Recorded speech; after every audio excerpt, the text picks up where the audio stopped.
Yeah.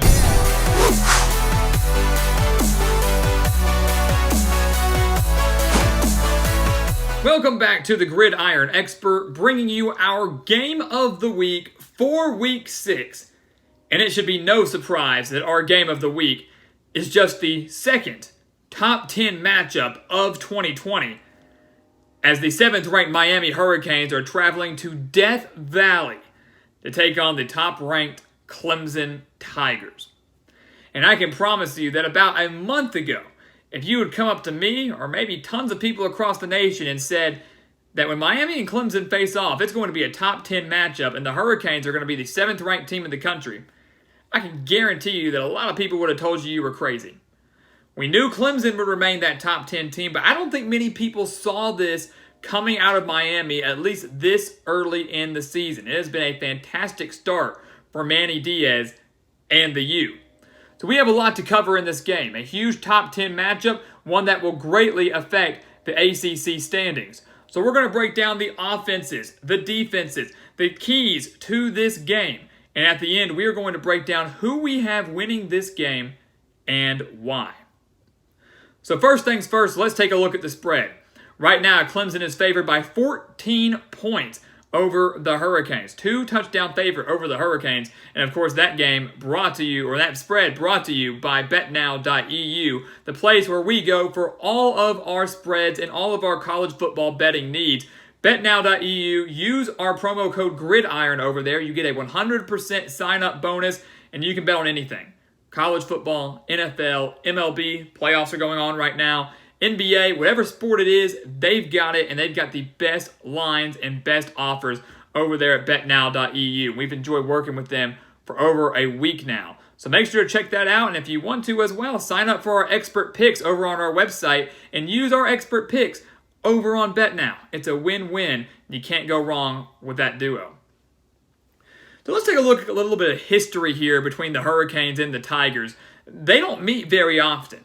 Obviously, being in separate divisions of the ACC, it's not very often that they meet in conference play.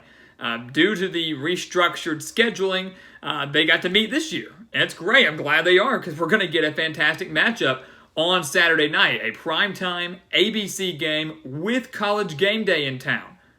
But these two teams have not met since 2017, back in the ACC title game, which Clemson won 38-3. Remember, 2017 was a fantastic season for Miami. They got as high as number 2 in the country. They were a 2nd-ranked team in the country, but fell to Pittsburgh in that season finale. A freshman, Kenny Pickett, taking them down. They fell to Clemson in the ACC title game, and they lost their bowl game. So they played great for 11 games, and then struggled over the remaining 3. This is a very interesting game, guys, as we mentioned. It's a surprising game, as we mentioned, and I will tell you this, first off the bat, that this is not going to be a game that Clemson dominates. This is not going to be a game that I see Dabo Swinney and the Tigers winning by 28 points, maybe not even winning at all. Remember, we're going to touch on that here in a little bit. But this is a game that I think if it were played in Miami, that I think a lot more people across the country might be siding with the Hurricanes here, pulling for that potential upset with the Hurricanes over the Tigers if they had that slight home field advantage. So something to keep in mind there, that if people are willing to switch their pick based on home field advantage, these two teams talent-wise might be a lot closer than you think. Because remember, home field advantage, not that big a deal this year, considering you're not even going to have full stadium capacity. The FPI does not like does not like Miami that much, giving the Tigers an 86% chance to win this game. They're giving Clemson an 86% chance, just 14% for the Hurricanes. Both teams, again, coming in at 3-0. Miami's best win coming on the road against Louisville. Clemson's best win probably coming last week as they took down Virginia 41-23. So let's take a look at the offenses here. We're going to start with Miami. We'll start with the visiting team. And I would say that Miami has had one of the best offensive turnarounds in the country. And they've only played 3 games.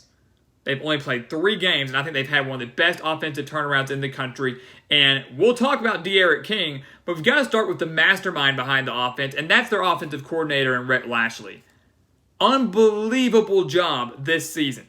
They're averaging 43.3 points per game, and they're extremely balanced. That's what gets me. You're racking up the points. You've got a great star quarterback. But listen to these numbers. 266.7 passing yards per game and 232.3 rushing yards per game. Miami, the U, is so balanced this season where if you want to take away the pass, fine, we can beat you on the ground. Take away the ground game, fine, we'll beat you through the air. They've got so much talent offensively here. D'Eriq King, CAMRON Harris, Brevin Jordan, they're a nightmare for defenses to stop. And we weren't saying that last year. We weren't saying that back in 2017. The defense was what carried them those years, or was carried them back when they were good under Mark Richt. Now, not only do they have a solid defense, but they've got an electric offense as well. We know they're led by their star quarterback in D'Eriq King, the transfer quarterback from Houston, and he has made himself at home down in Miami. Completing 67% of his passes, 736 passing yards this season with 6 touchdowns, and has also added a rushing touchdown to go along with 156 rushing yards. So we knew he was a dual threat quarterback coming in, and he really is starting to show off those wheels a little bit now as the season continues to progress. Didn't do that much against Louisville, but did later on, or a little bit earlier in the season when they played against UAB, a little bit more when they played against Florida State as well. If you want to take away D'Eriq King, you've got CAMRON Harris, another fantastic running back for Miami, who's averaging 8.2 yards per carry. That's unreal. He's averaging almost a first down every time he touches the football. He's already got 5 touchdowns. He's rushed for 311 yards. And the biggest storyline for Miami is not the major increase in points per game, not the fantastic balance that they have. But if you remember last year, Miami had one of the worst offensive lines in the country. One of the worst offensive lines in the country, and that was a major concern coming into this season, was how improved would the offensive line be. And I would say through 3 games, they've been doing pretty dang good. They're opening the holes for CAMRON Harris. They're protecting D'Eriq King. They've only given up 3 sacks in 2020. 3 games, 3 sacks, averaging 1 a game. That's not bad at all. Clemson, of course, will be the toughest test for Miami's offensive line, but still, through 3 games, Rhett Lashley and Manny Diaz have drastically improved his offense, one of the biggest turnarounds in all of college football. Clemson, on the other hand, we know who Clemson has. We know what they're capable of. There's just no debating it, and there's really not much to discuss. Trevor Lawrence, Travis Etienne, and Amari Rodgers. That's your big 3 for this Clemson offense. Trevor Lawrence, the Heisman favorite right now. 848 passing yards, 7 touchdowns, 0 interceptions. Should be mentioned that D'Eriq King also has 0 interceptions on the year. Travis Etienne, fantastic running back, both running itself, but also in the passing game as well. We'll touch on that in a second. But Etienne, solely on the ground, has 243 yards, 2 touchdowns, is averaging 6.2 yards per carry. So sure, it's not 8.2 yards per carry like CAMRON Harris, but when you're picking up over 5 yards a carry, that's still pretty dang good. I think if you're picking up about 4 yards a carry, that's pretty dang good. Both those players are well over that mark. And then Amari Rodgers, the leading wide receiver for Clemson right now, we knew he was going to have to take over that role when Justin Ross went down. Amari Rodgers, 206 yards and 3 touchdowns so far in 2020. He's Trevor Lawrence's go-to receiver, but we do know that Trevor Lawrence has plenty of other weapons surrounding him. Amari Rodgers is just the biggest one. The Tigers are averaging 42.3 points per game, so right on up there with Miami. And they're not nearly as balanced. I'll give them that. They're not nearly as balanced as Miami. But when you're scoring points like that and you've got the greatest quarterback in college football right now, you don't have to be. 316 passing yards a game, 161.3 rushing yards per game. Neither of those marks that bad at all. So let's take a look at the keys here. Offensively first. What are the keys for Clemson and Miami offensively if they want to win this game? The first one for Miami is, and it sounds obvious, but sometimes you look at this, guys, and you can't think too creatively. You can't think too complicated here. Sometimes simple is better. And for Miami, it is first, get creative, open up your playbook, but just move the chains. You cannot afford 3 and outs against this Clemson team. You need to do everything in your power to keep Clemson's offense and Trevor Lawrence off the field. So to me, Miami, long, methodical drives. Score when you can, obviously. If you score in one play, great. Did that twice against Louisville. But take some long drives, take your time, move the chains. If you take a 5-6 minutes on a drive, that's a huge victory, especially if it results in points. So Rhett Lashlee needs to open up that playbook. Don't get too stagnant. Don't get too predictable. Keep Clemson's defense on their toes, and in doing so, keep moving the ball slowly but surely down the field and converting points wherever it may be. You're on the road in Death Valley. You're not expected to win. You're on the 30-yard line. It's 4th and 2. Kick the field goal. Kick the field goal. Take the points. Take everything you can get against the Tigers. If it's late in the game and it's 4-down territory, that's a different story. But early on, you take what you can get and hope your defense can hold. Clemson, their key is get Travis Etienne involved in the passing game. We know that Clemson's offensive line has been a little shaky at times this year. Not horrible. We'll touch on that more in a second as well. But still, an offensive line that does need a little bit of improvement. Travis Etienne is doing great behind that line, but if you can get him more involved in the passing game, it's really going to stretch out this Miami defense and open up Clemson's playbook to make some bigger plays for Trevor Lawrence. ETN has 172 reception yards and a touchdown this year. Not too bad at all. You get him about, let's say, 70 reception yards, hitting him on some screen passes, hitting him on some deep wheel routes. It's going to really challenge this Miami defense here. So get him the ball as much as possible. We know Trevor Lawrence can make just about every throw you want him to throw, whether it's deep, whether it's short, whatever it may be, Trevor Lawrence can do it. But sometimes, again, simple is better. Dumping it off to one of the best running backs in the country could result in a huge positive gain. And then, well, again, that's going to keep this Miami defense on their toes and result in hopefully some big gains for the Tigers. So let's take a look at the defenses here. We know that Miami's defense is Manny Diaz's strength. We know that Miami's defense is Manny Diaz's bread and butter. That's why he was brought to Miami. That 2017 team we mentioned that got as high as number 2 in the country, that was nearly a playoff team that made the ACC championship and played Clemson, that was Manny Diaz's defense. That was Manny Diaz that was the mastermind behind the Hurricanes here. They're allowing just 19.3 points per game. 19.3 points per game for the Hurricanes. That's not bad. But my concern is what they did a few weeks ago against Louisville. They beat the Cardinals, but they allowed 516 yards to the Cardinals. And I hate to break it to you, but Clemson's offense is better than Louisville's. While they might not be as up-tempo, while they might not be as electric as the guys like Mikael Cunningham and Javian Hawkins and Tutu Atwell, guys like that, I think Clemson's offense is just a tad bit better than Louisville's this year. So Miami's defense as a whole is going to have to buck down. They're going to have to really get down and get ready to stop this Clemson offense here. They're allowing 377 yards per game, 230 through the air, 146, about 147 on the ground. So average marks there, not that bad. The rushing yards per game concerned me, especially with Travis Etienne here. But again, Miami able to shut him down one way or another, whether it's in that passing game or on the ground game. Taking away Travis Etienne, making him a non-factor, is going to make Clemson offensively not that dangerous. Not as dangerous, I should say. So a key for Miami, first off, yes, shut down Travis Etienne. But they have 2 keys defensively for the Hurricanes, and the first one is pressure the heck out of Trevor Lawrence. Pressure the heck out of Trevor Lawrence. You give this guy all the time in the world in the pocket to throw, he's going to make the throw.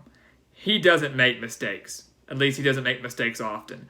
So Quincy Roche and Miami, that pass rush, and man, do I wish they had Gregory Rousseau for this game. I really do.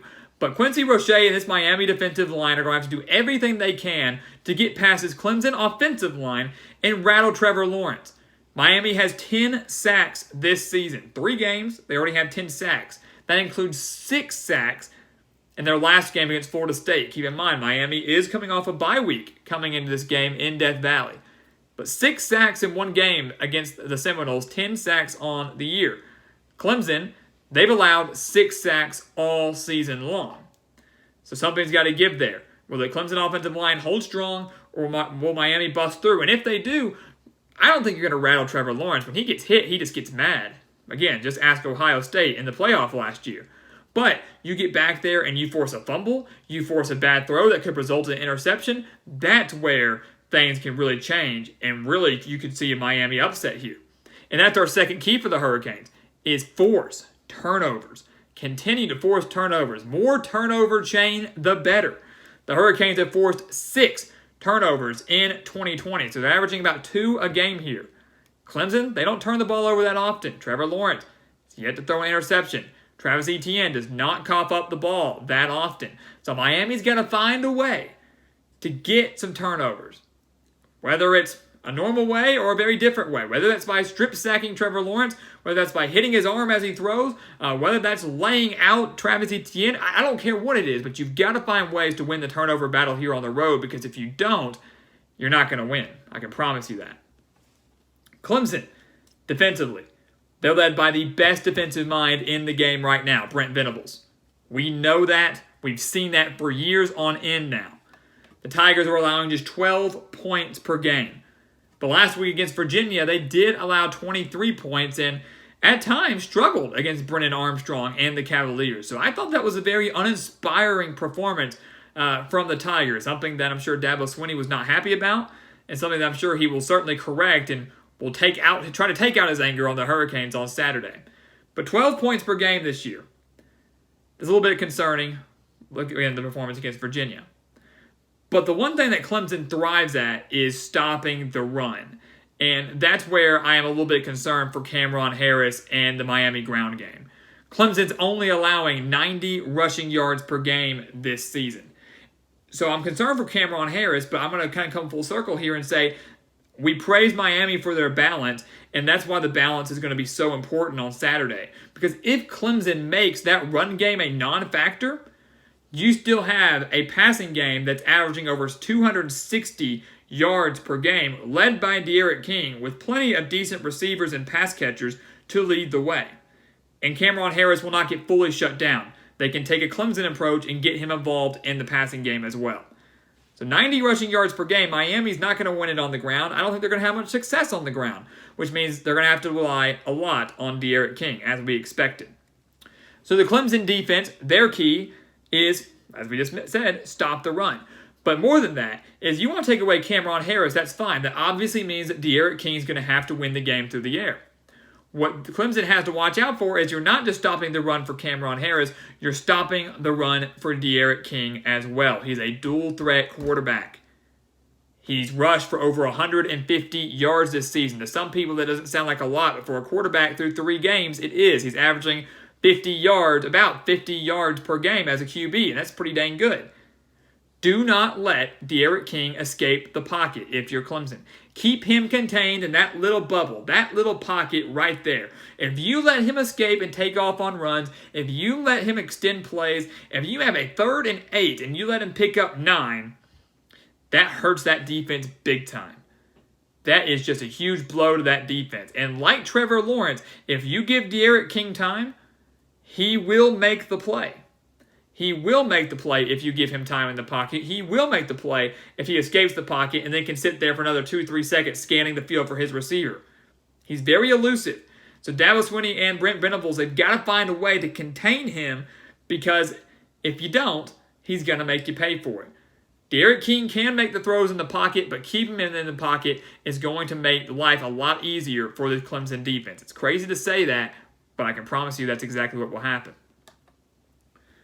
So what is going to happen on Saturday night? Again, the primetime ABC matchup, college game day in town, top 10 matchup, just the second of 2020, but the second one in a row. We had a top 10 matchup last week between Auburn and Georgia. So what will happen here in the ACC? We said it earlier, a lot of people think that Clemson is going to come into this game and annihilate the Hurricanes, just like they did in the ACC title game, just like they did in the meeting before that, and just like Clemson does to the majority of their ACC opponents. I do not think that will be the case. I do not think Clemson is going to annihilate Miami. If that happens, I will be shocked. If Miami wins, though, I will be shocked. There's got to be a middle ground here. And so I am picking Clemson to win this game, and I do believe Clemson will win this game. But I do not think that they win it by more than 17 points. And I do believe it will probably be a little bit less than that. 17 is my max for the Tigers in this game.